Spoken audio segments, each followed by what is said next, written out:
Good afternoon, everyone. Grace Browning here, coming to you from Rochester, New York. I hope you all have had a beautiful, safe week. It's been a big week for all of us. I am, here in the middle of downtown. I'll give you a quick peek. I live right outside the Liberty Pole, which has actually been basically the meeting point for a lot of really amazing Black Lives Matter demonstrations. We had thousands of people outside, literally outside my window yesterday. And so I am taking this opportunity to really celebrate the progress that we can make as a community. And as such, I was so lucky to sit down with some of my colleagues from the Dallas Opera Orchestra this week. We had, of course, again, the amazing Ebony Thomas, as well as Doug, I think you might need to mute, my dear. We also had Rosalind Story, as well as Tony Baker, the fantastic trombonist. So we are really thrilled to share this episode with you today. I'll just hop on real quick and play some Inanga for you. This piece, Inanga, is by William Grant Still. And William Grant Still is an amazing African-American composer. He wrote some beautiful works for the harp that, there we go. Okay. William Grant Still wrote some beautiful works for orchestra, including the Afro-American Symphony, which was actually premiered here in Rochester at the Rochester Philharmonic Orchestra in 1931. And just this past season, we performed Inanga, which was a piece written actually for harp. So I'll just jump in here and start us off, and then we'll go into our interviews.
So that was the beautiful Ananga by William Grant Still. And in today's episode, we're going to be discussing our favorite works by African-American posers and speaking with three amazing colleagues. First off, we have Ebony Thomas, our newest flute player in the Dallas Opera Orchestra.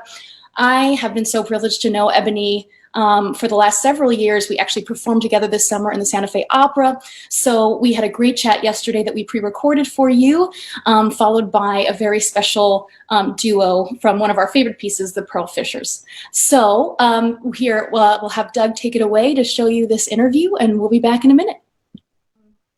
Ebony, it is a joy to have you back on the show. I missed you since 2 weeks ago. Thank you. I miss you too.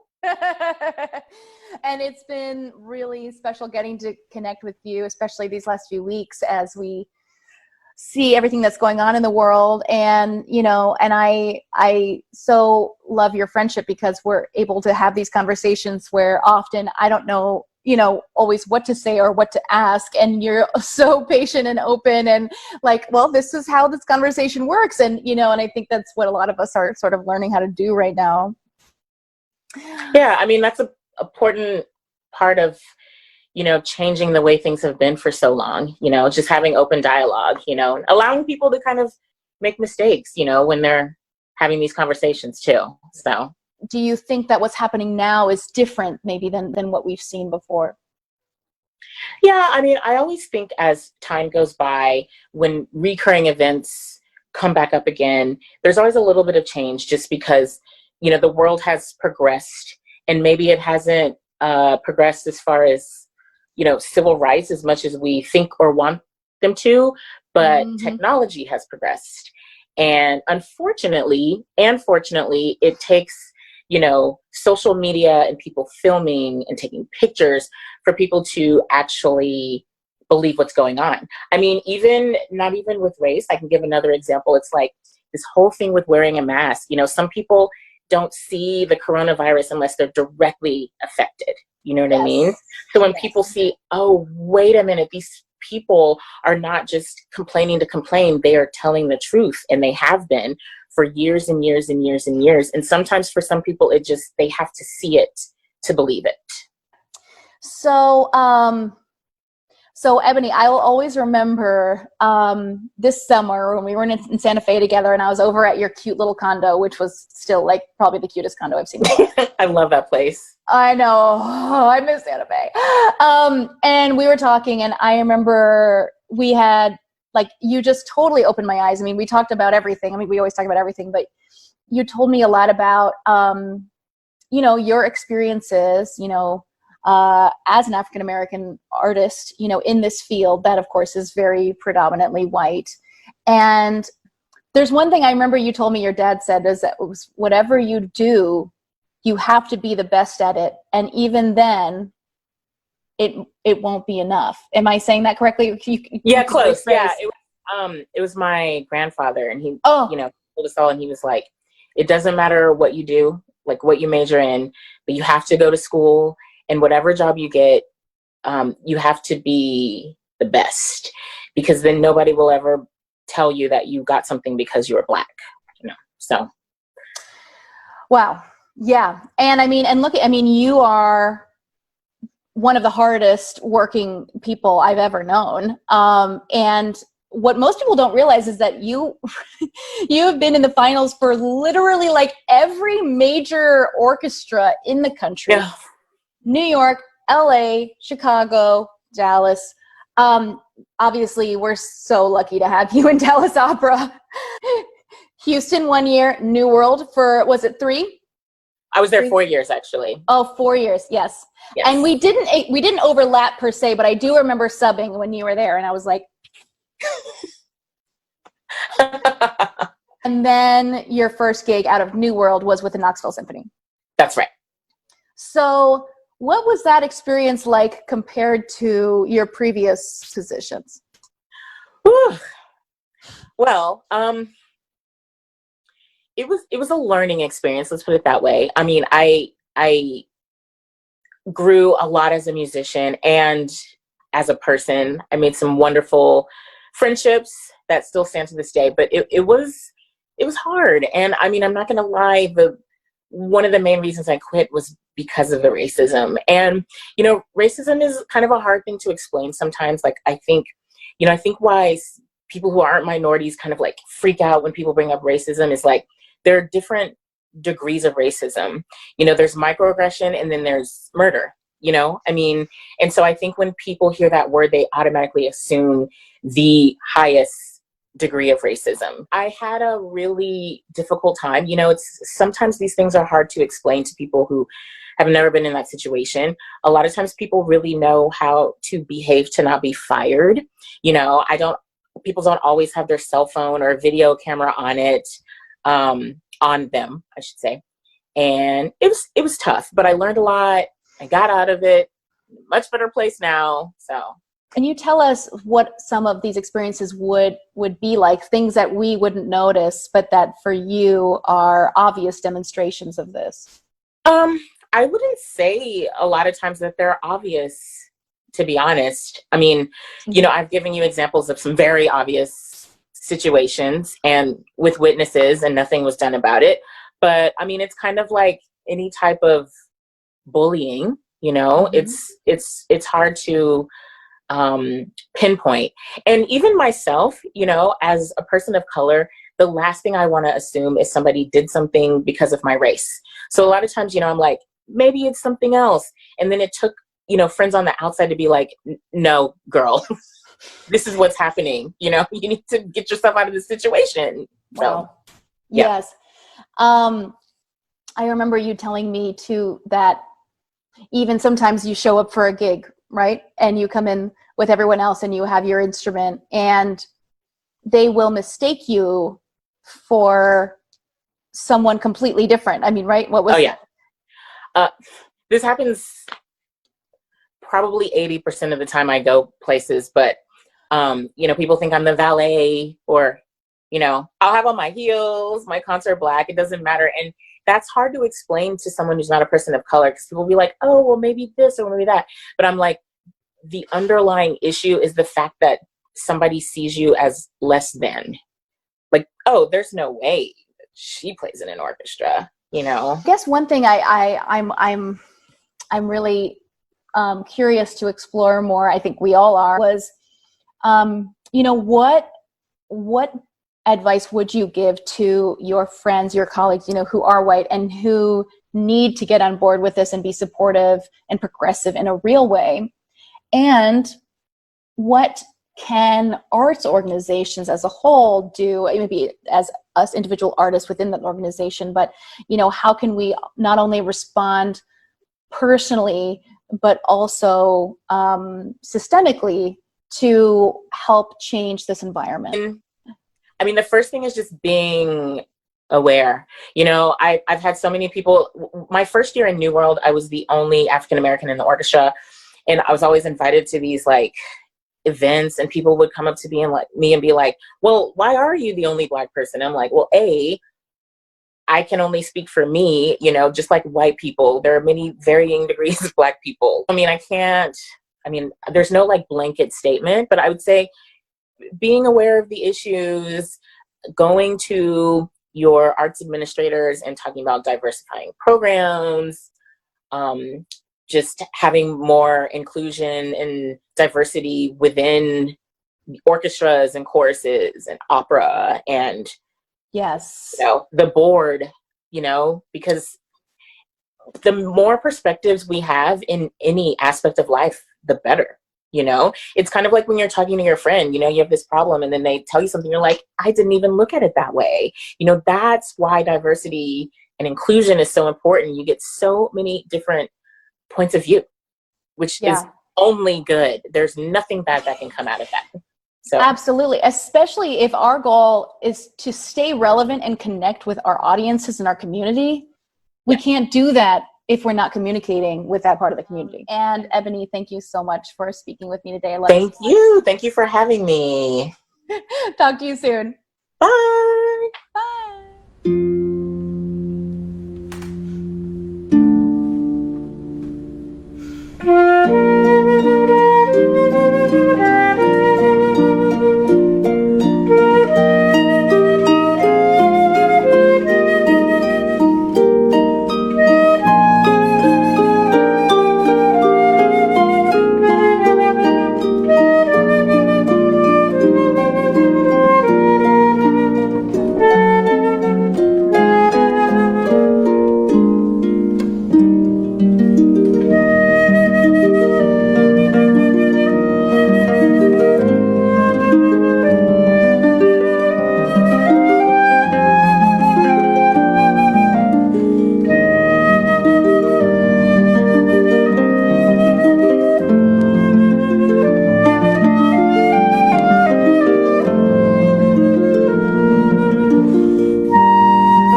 Thank you so much, Ebony. You're such a beautiful person, an amazing player. And for some of you who've seen our previous episodes, yes, we did perform that on another one, but it's just too good. We had to play it again. By the way, we did want to try to incorporate another piece that we just didn't have time for, but I want to encourage all of you to go online and check this out. Ebony recently performed in an amazing virtual ensemble video with the amazing Titus Underwood, Damari McGill, Anthony McGill, and a lot of other fantastic African-American artists.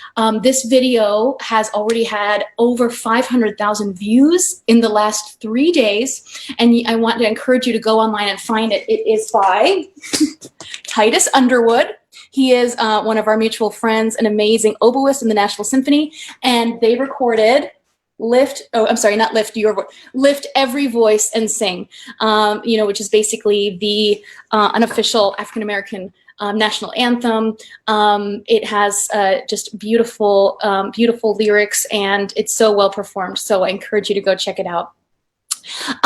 Next up, I had an amazing conversation with Rosalind Story and Tony Baker. So Rosalind has been in the Dallas area for about 25 years. She performs in the violin section of the Fort Worth Symphony and has been an associate musician with Dallas Opera for the last several years. In addition, Rosalind is a brilliant writer, author, and a librettist. She recently wrote the libretto for a new opera called Waiting Home, which was premiered in Dallas, just across the street at the Moody Performance Hall. So we had a great conversation with her. And in addition, Tony Baker has been in the Dallas Opera Orchestra for many years. He is a fabulous trombonist and a professor at the University of North Texas in Denton. So we sat down for a great conversation. In this, you'll also hear a snippet of Tony Baker performing a fantastic piece with the trombone choir. And at the very end of the interview, you'll also get to hear an excerpt from Rosalind's, from the opera that Rosalind wrote the libretto to, Waiting Home. It's very, very moving. So please enjoy. Well, hello, everyone. It is so nice to see you. Thank you so much, Tony and Rosalind, for being with us. Thank you, Grace, for having us. Yeah, it's so nice to see you guys again. I miss you, and I've been thinking about you. Given everything that's happening, what can we do to better support this cause and to really be more of a force for change as individuals, and also what can we do in our arts organizations to better support this movement?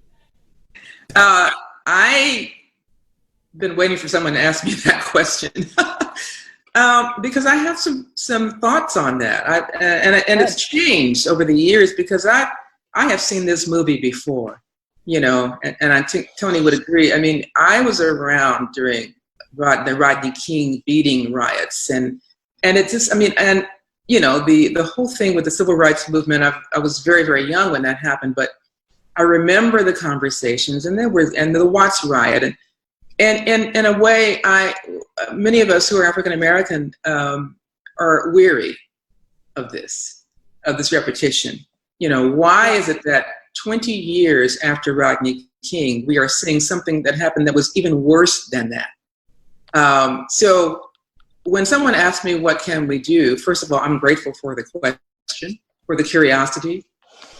Because my answer is different than it would have been years ago. My answer now, and if I ruffle some feathers, that's okay, but I just have to say what I think. And my belief is that if you see something happening, or if you have friends who say things that you let slide and right from wrong, and you don't call them out. Let me tell you just one quick thing. Maya Angelou was famous for having people over to her house for big parties.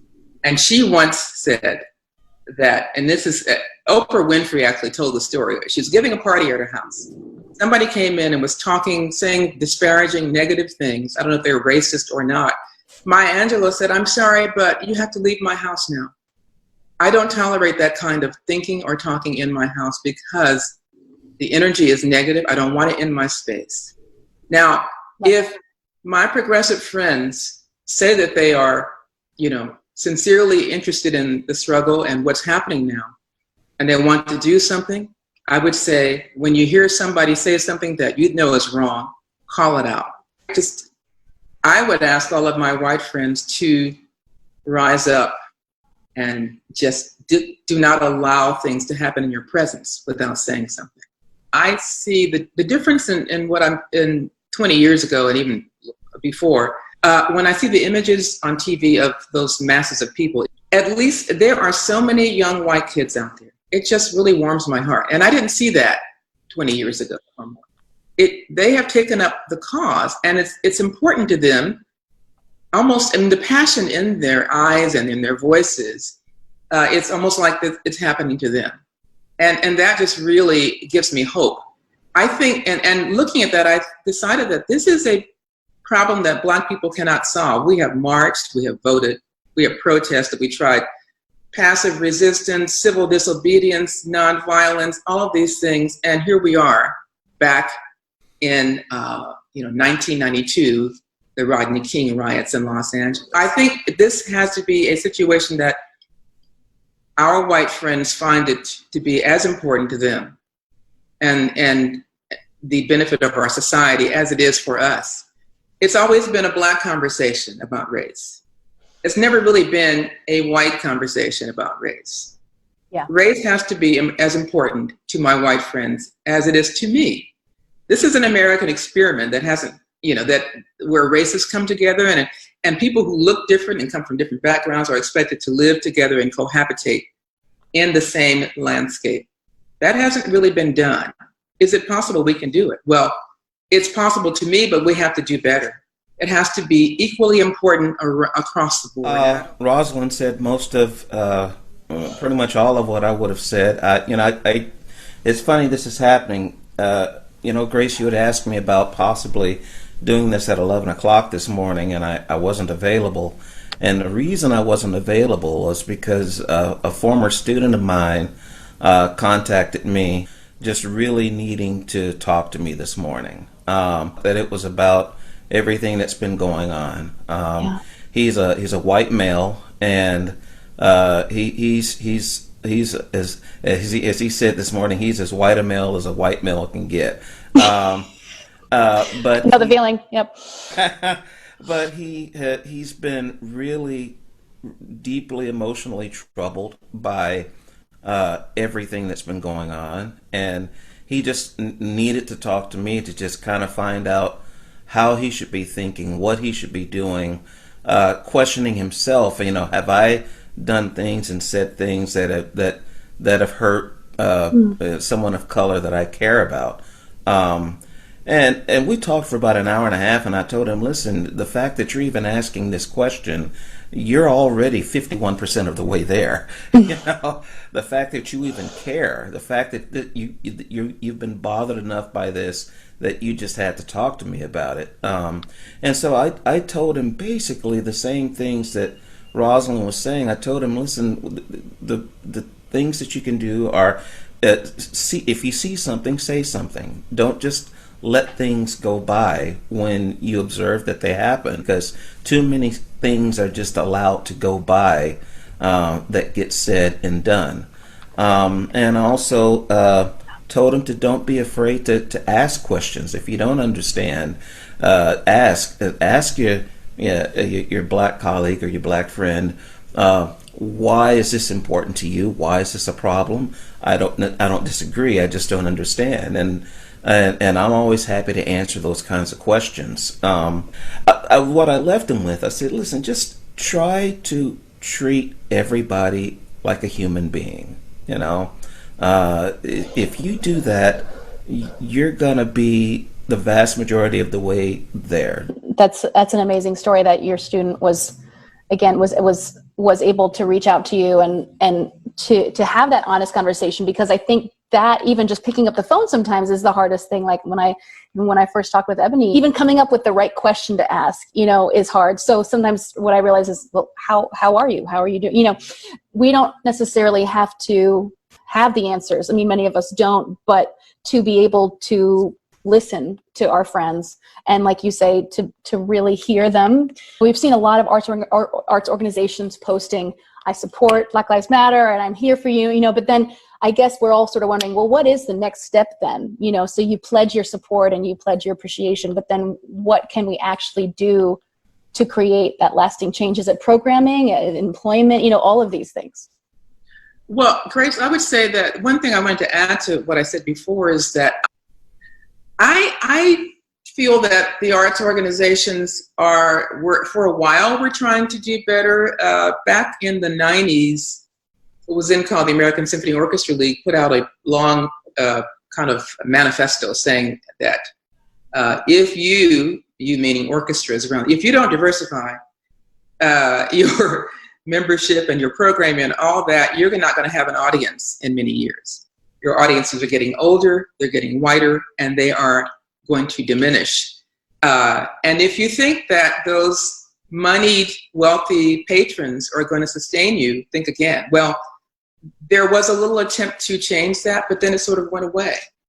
And so here we are back again talking about diversifying audience, doing Black programming, and not just for Martin Luther King Day or Black History Month, but all around the entire calendar should include great composers. There are many great composers of color. Grace, you mentioned one, just William Grant Still, just a while ago.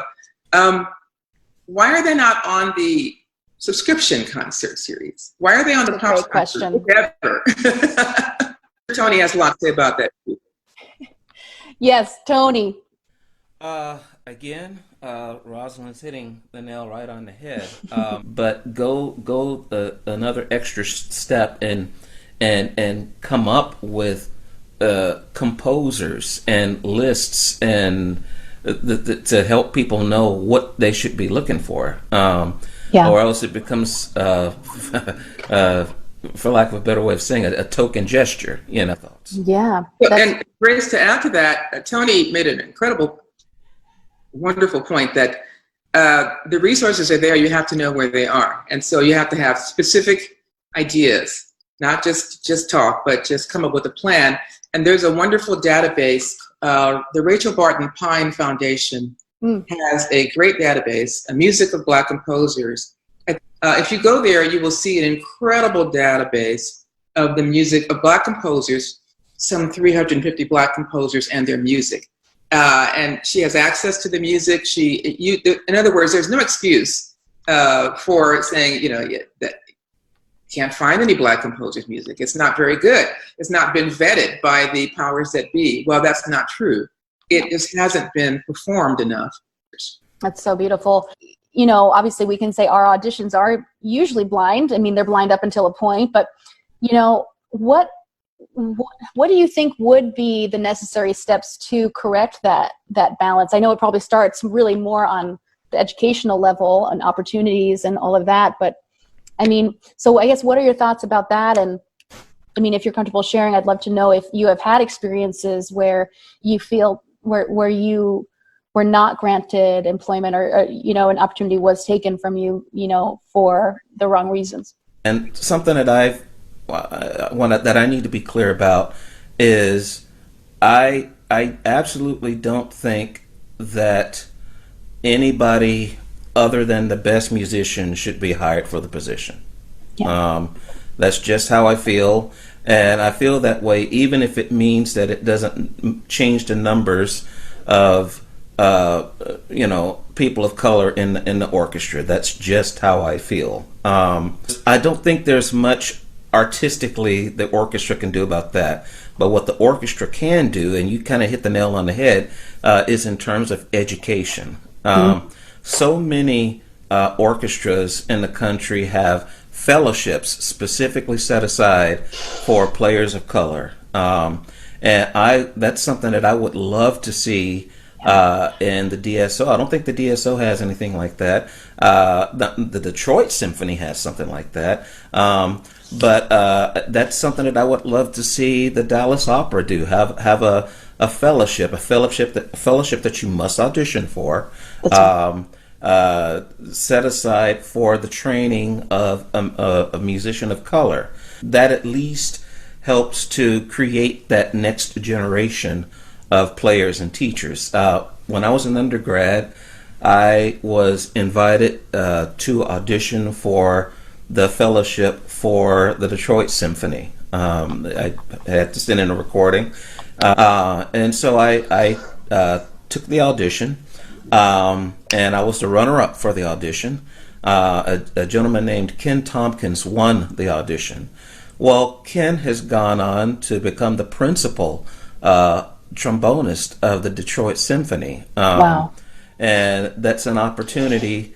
Had he not won that fellowship and gotten that training that was so important to his career, he might not have been able to audition and win that job. There's a case where the fellowship absolutely created another orchestral musician of color who, in turn, is teaching other musicians. So that's the best thing that orchestras can do. Yes.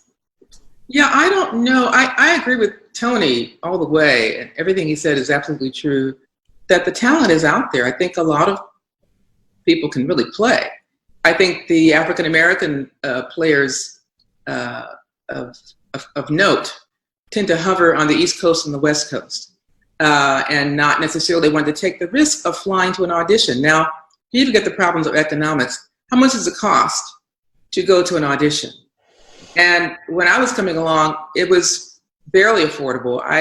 Before I got my jobs, I maybe, spent maybe $1,000 going to 3 auditions. Well, that's not possible now.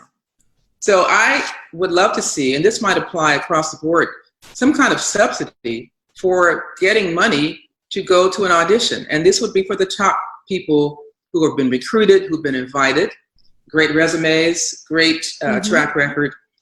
Subsidize their audition expenses.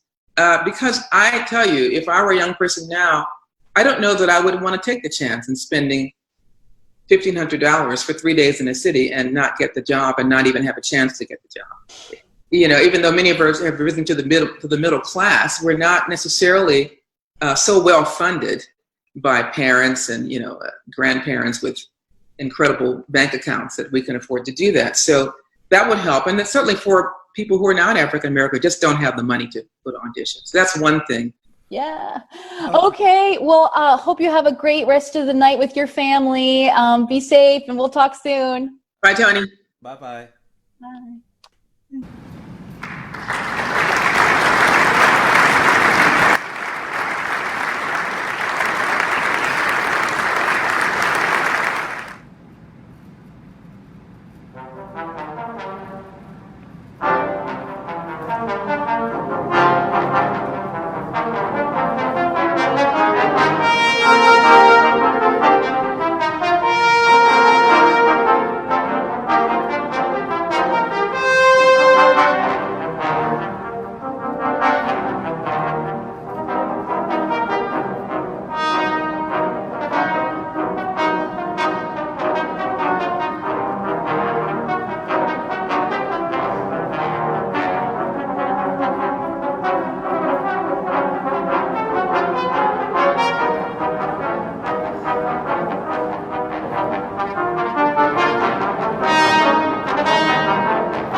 So Rosalind, another reason why I was so excited to have you on the show today was so we could talk about the amazing opera that you worked on, Waiting Home, and it was based on your book. I was working on a novel and had nothing. It was going to be set in New Orleans, but it was going to have nothing to do with a hurricane. So when the hurricane happened, because it was my favorite city, I knew people there, and I had been there with many times with friends. I had a very special feeling about it. I was very, very upset about it, and I went to volunteer with Habitat. And I went to the city about maybe 6 times and worked on houses to rebuild, so forth, to help to rebuild the city, along with many other people who came from all over the world to New Orleans to help rebuild it. And that was an extraordinary experience, one of the best experiences I've ever had.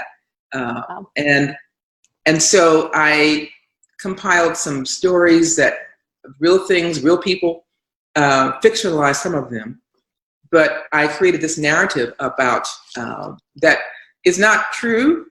It's fiction, but it is based on the realities that really occur at the time. Families disconnected, people separated. So I constructed a story about a young man, trumpet player, who goes back to to New Orleans, where he was born, to reestablish his connection with his estranged father and to find him because he's missing in the storm. And in doing so and trying to find his father, he has an appreciation for his history that he never had before. My friend Mary Alice Rich, who's a wonderful violinist and in fact, a former assistant concertmaster of the Dallas Opera Orchestra, who turned to composing after she suffered injury. She asked me if she could take my book and make an opera out of it. I said, that would be wonderful. And she said, well, would you work with me on it? And I said, sure. Wow. So we got together, started working on, she wrote the music and we worked together on the libretto, fitting the text with the music and all of that. But anyway, we had a full production. It was basically semi-staged, performed in Dallas in Moody Auditorium. At that time, it was called Dallas City Performance Hall, downtown across from the Winspear Opera House. We had a cast and crew of about 34 people.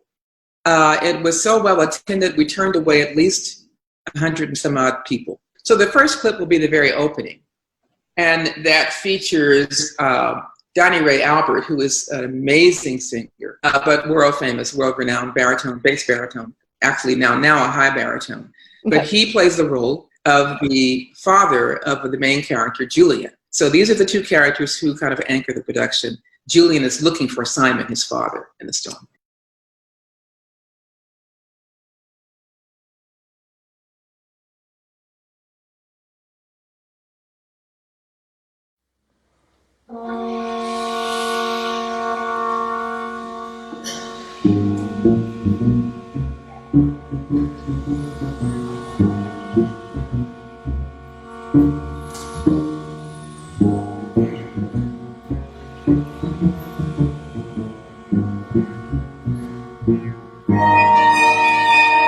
It's just another storm.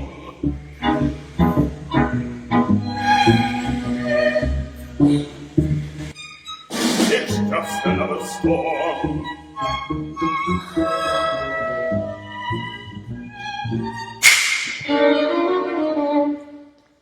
Well, sure, that big oak tree was rotten anyway.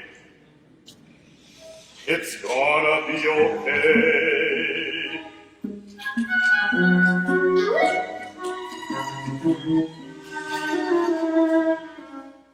But could be a bad omen.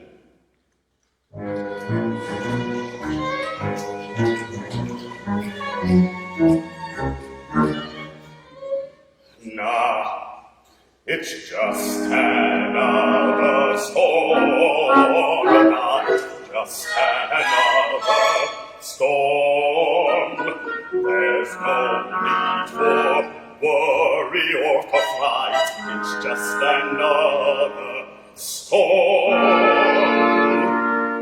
I think I'll go cook up my great-grandma's red beans and rice. Oh, so nice.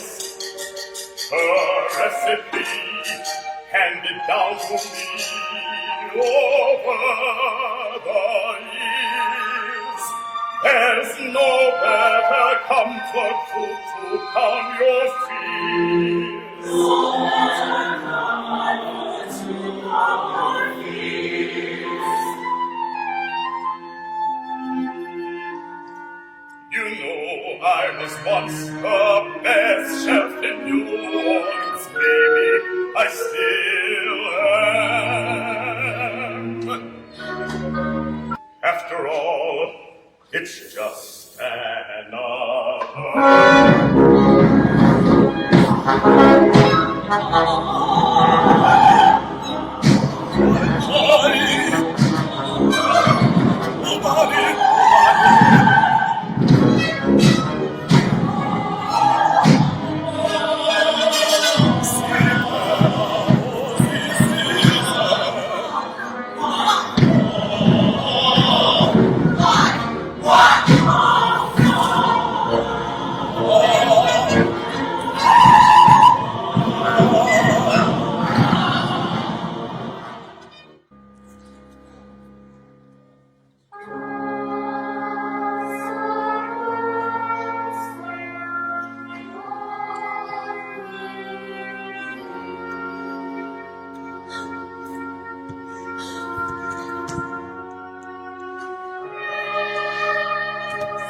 Wow, what an amazing excerpt from that opera, Waiting Home.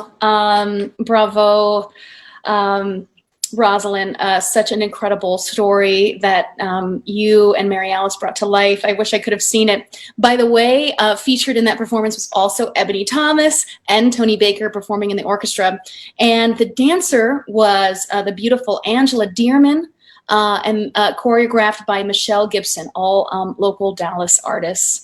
So for our final installment of this episode, I'm going to welcome my amazing technical producer on the show, who none of you have gotten to meet yet, but who is the person who makes all of this possible. His name is Doug Ashbaugh, and we welcome him on now. Hi,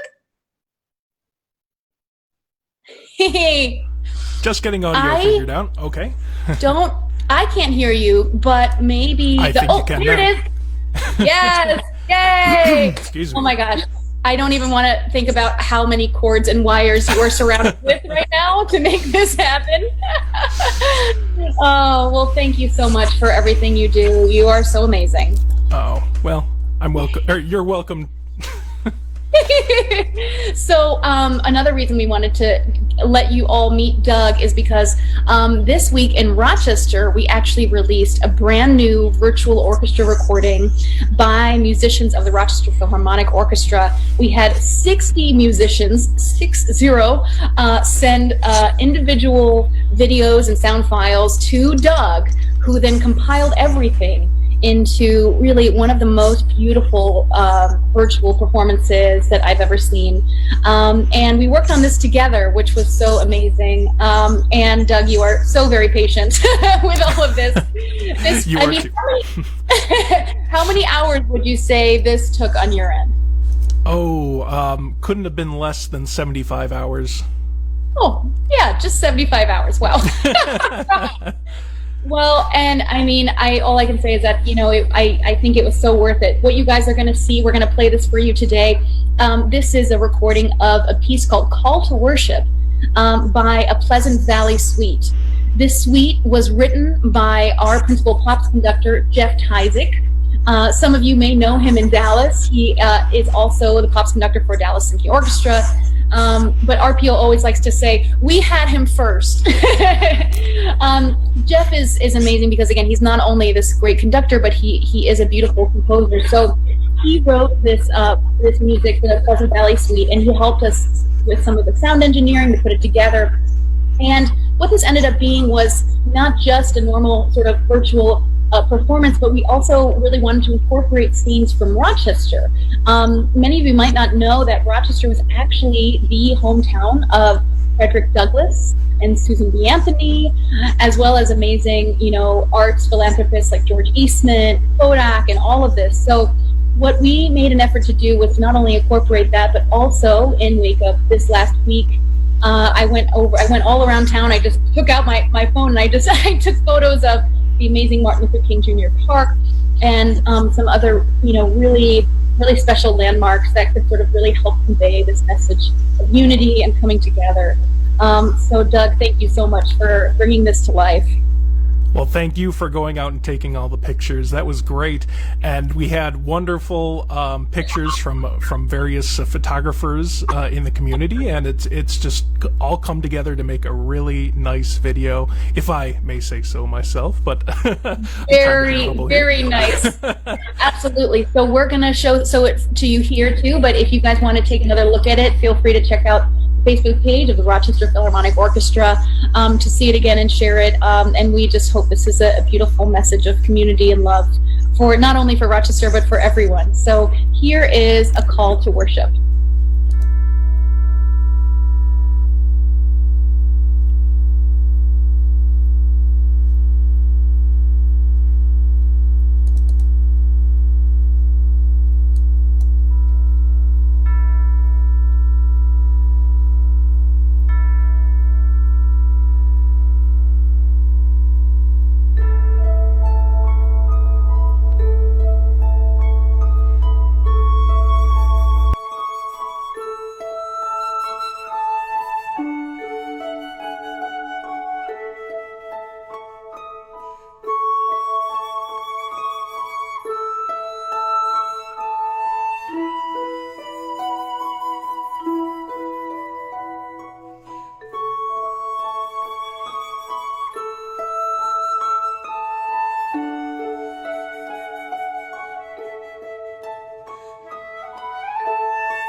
love it.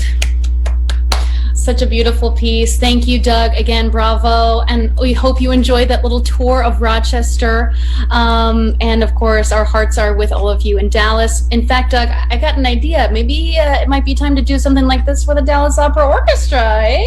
Oh, very cool. That would be really fun. Oh, there we go. So anyway, thank you all so much for joining us today. And thank you, Doug, for your amazing work as always. A huge thank you to Rosalind, Ebony, and Tony for sharing your stories with us and for inspiring us and educating us. Really, we so appreciate you. And we hope you all have a great week. Be safe, be well, much love, and see you next week. See you next week.